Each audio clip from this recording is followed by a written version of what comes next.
Gentlemen, welcome back to the Surplus Bunker. Today we're taking a look at a very different loadout from what is normally promoted within our community.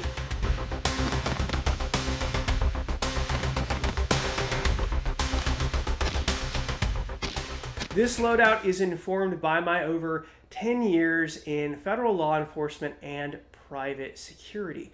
I want to take you through some of the thought process of this kit as well as we unpack everything in this loadout. And I encourage you to come to this video with an open mind because it's going to be a bit different. Often we see kits that are heavily informed by GWAT style doctrine and philosophy, and I would submit that that doctrine and philosophy is not relevant to the key feature of most SHTF events. And that key feature is civil unrest. So how do we respond with the best measures possible to those events as private citizens? Because again, our ROEs are not that of Fallujah. Our ROEs are radically different, and our kit should be informed by that. It should be informed by the intelligence we have around these events and how we have seen military and government forces respond to these events, because the threats that they face during these events are the same ones that we face during these events. However, we're more constrained as private citizens. We don't have the backing of state authority behind us when we protect ourselves in these scenarios. So that needs to go a bit into your philosophy and your mindset before you get into one of these events. You decide to protect your community, your business, and we've seen that time and time again when the situation deteriorates, that people do work together, they get together, and keep in mind, this is a team sport activity. You have to work with others to effectively protect yourself during these times. So, without further ado, what type of clothing should you have for these events? Now, I would recommend a high-quality tactical boot.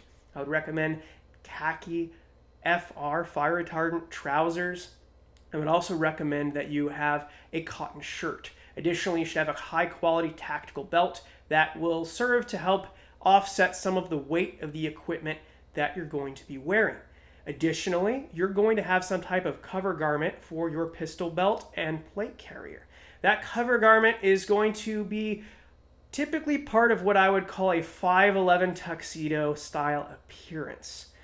And we're going to get into some of the other bits of kit you will want for these scenarios, but you're going to want to project professionalism during these times. It gives you a little bit of an appeal to authority, because if you're watching this video, you're a lot more switched on than the average person, and they're going to look to you as an expert. Now, keep in mind, we're not trying to impersonate security or law enforcement personnel either, but this loadout will serve a key function when dealing with trained observers.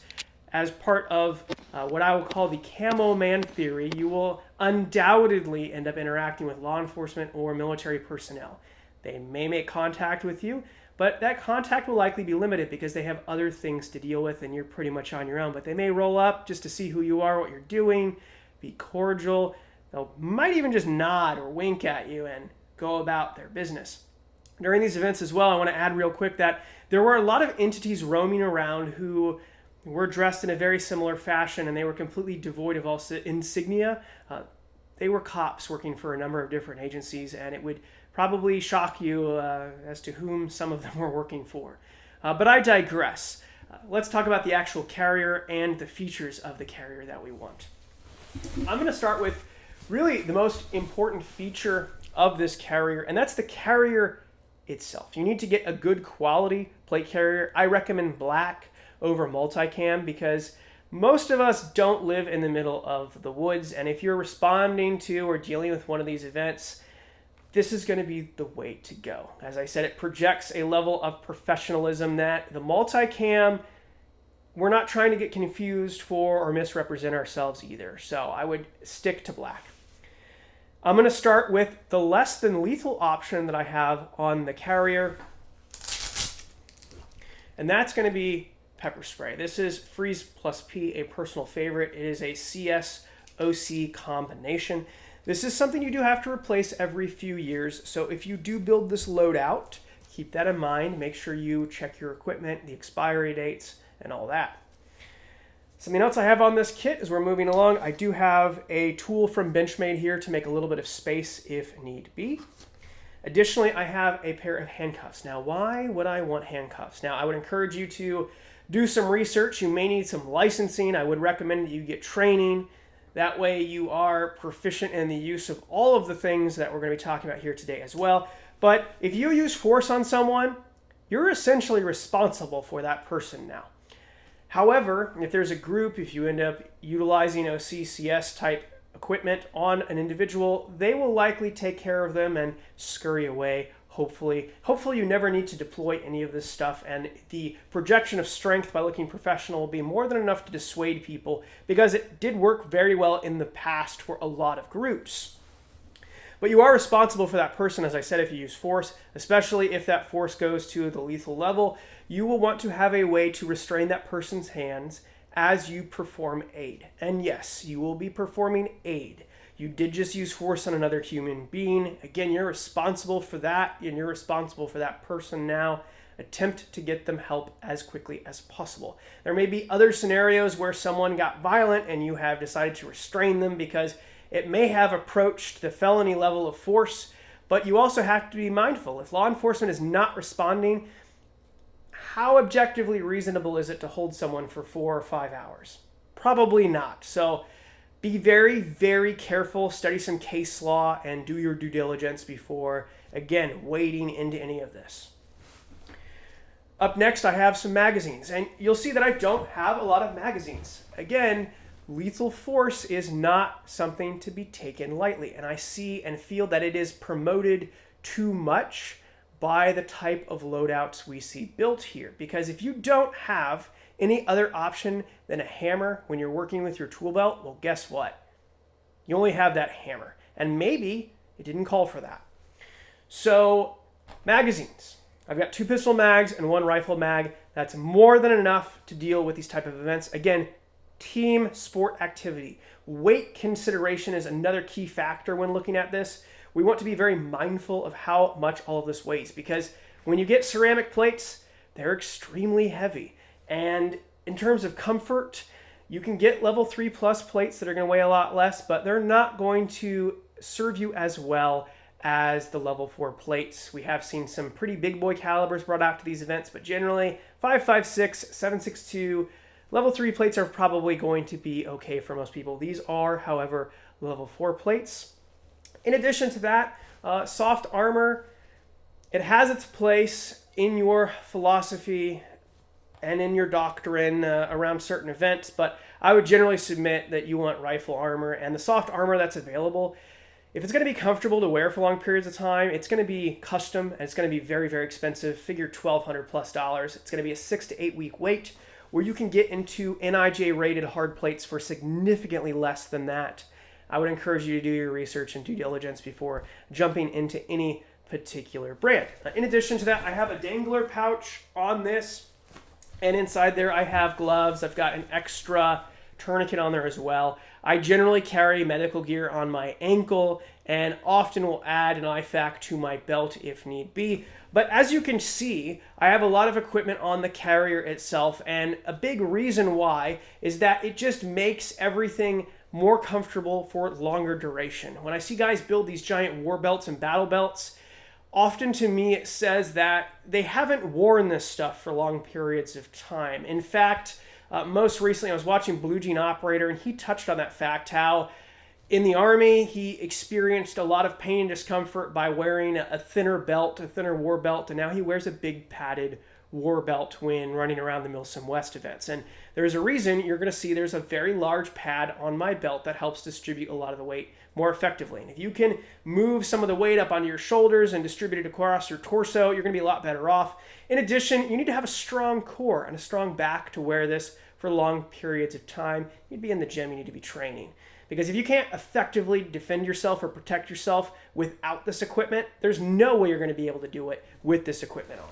Moving on to the belt, this belt was made by Tactical Tailor a number of years ago. I've had it over a decade, and it has been a superb performer. Additionally, I use belt keepers. I'm old school in that regard, though this one is lined with Velcro. I just prefer belt keepers. It's generally more gentle on pants. I tend to find that the Velcro on Velcro stuff tears your pants up pretty quickly.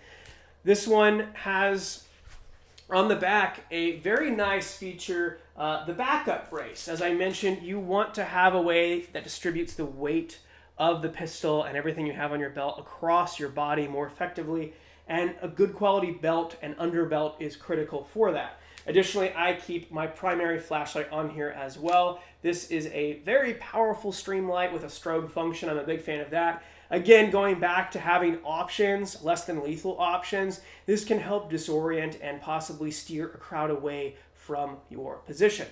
Additionally, I mentioned making space when talking about that Benchmade knife. If worse comes to worse, that is an essential tool for you. Now, this holster is also an essential tool. If it's not Safariland, and this may ruffle some feathers, if it's not Safariland, and it's a duty holster or open carry holster, it's trash. Let me repeat what I just said. If it's not Safariland, it's trash. These are the premier open carry holster, period. They are used all around the world by law enforcement, security personnel, and military personnel. There's a reason. They're built like a tank, and they have a lot of good retention features. This is what you want to get. So make sure you source a good quality, duty style pistol, one from a reputable manufacturer that you can get a Safariland holster for. Think Glock, think SIG, think Smith & Wesson, think H&K, reputable brands. Next up, I've got a gas mask. Now, why do we want a gas mask? Well, if you were in and around any major metropolitan area a little while ago, you saw a lot of tear gas being used, and you will often see a lot of people who attend these unorganized rabbles that are very organized. Well, they often carry pepper spray themselves. So besides the fact you may end up deploying pepper spray, you want to have a gas mask. In addition to that, if you end up deploying some of the larger pepper spray devices like this, you will likely want to have a way to protect your face. We'll actually get into another piece of kit that you will want in just a moment, but make sure you get a good quality gas mask. Ideally, this is not something you're going to go surplus on, though you can. Just be aware that 30-plus-year-old gas masks may not perform to the level that you would hope they would in these events, and given the fact you likely don't have a gas chamber to try yours in, you do need to make sure it fits well. I would encourage you to get a gas mask sizing tool so you know what size gas mask you need, and then learn how to try one on and fit one to your face. I may do a separate video on that. If you guys are interested, comment below.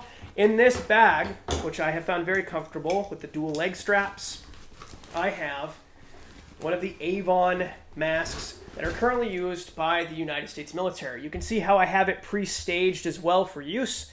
This does use proprietary filters. I would generally encourage you to go the NATO filter route, but if you stack enough of these, you're going to be good to go. Now, keep in mind, in a very contaminated environment, these might only be good for 15 minutes, 30 minutes.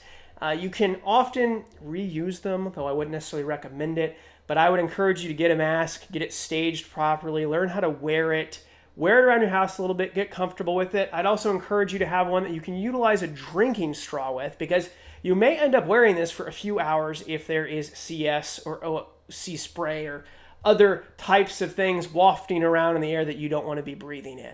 Let's talk about head protection real quick. I would encourage you to look at the law enforcement style helmets that are out there with a face shield to best protect your face in the event that OC spray is being deployed by a friendly party or otherwise, or things are being thrown. That's why you want one of these shields, because often we see projectiles being launched at groups during these events. So having a way to protect your head, ideally something that is ballistic rated as well, would be a good option to have.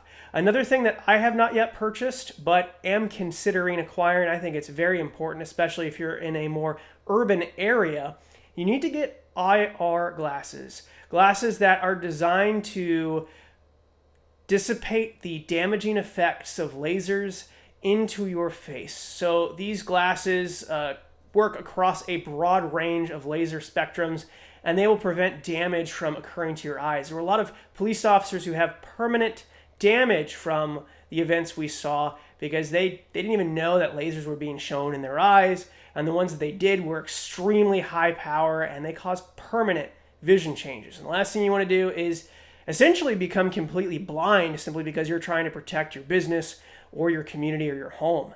Let's talk suppressors. Now, this is a critical tool I would submit for these events as well.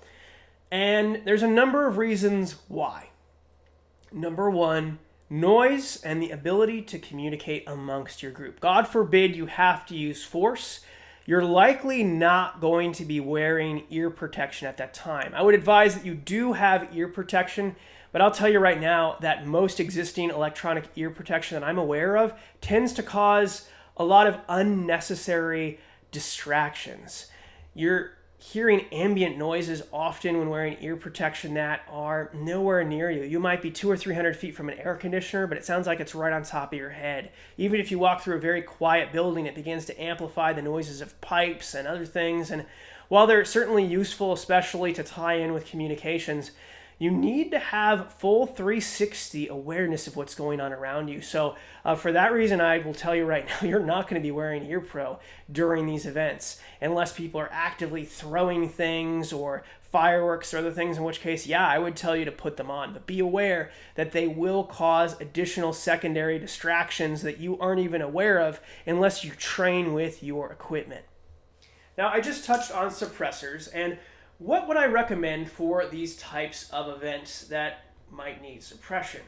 Well, PCCs. Now, this is an area that requires a lot of due diligence and research because, unfortunately, most readily available PCCs are really not reliable, which is quite frustrating the more you research PCCs, but it's an unfortunate truth and reality. The other option, and then really the one that I would recommend over a PCC, would be something like an AR pistol or even a full-size AR-15, and you want to have that possibly just staged in a bag or something in a fashion where it's readily available. And if the threat level goes up, that's when we sling it. Maybe we remove the cover shirt because the situation has gotten to that point where we need to project that next level of strength and capability to people who are seeking to potentially cause great bodily harm or death to us. So that's why we want to have that as an essential part of the loadout. You need to have a very good quality PCC or AR pistol, whatever direction you go. And I know I've talked a lot about budget options here on the channel, but this is really not one where you want to cheap out. I'm going to be very frank. Really, the last thing that I want to touch on here today as part of your kit, as part of your loadout that you really need to have, you need to have some good quality radios, and they don't have to be $200-300 radios either. I mean, Baofangs are even perfectly acceptable for these purposes.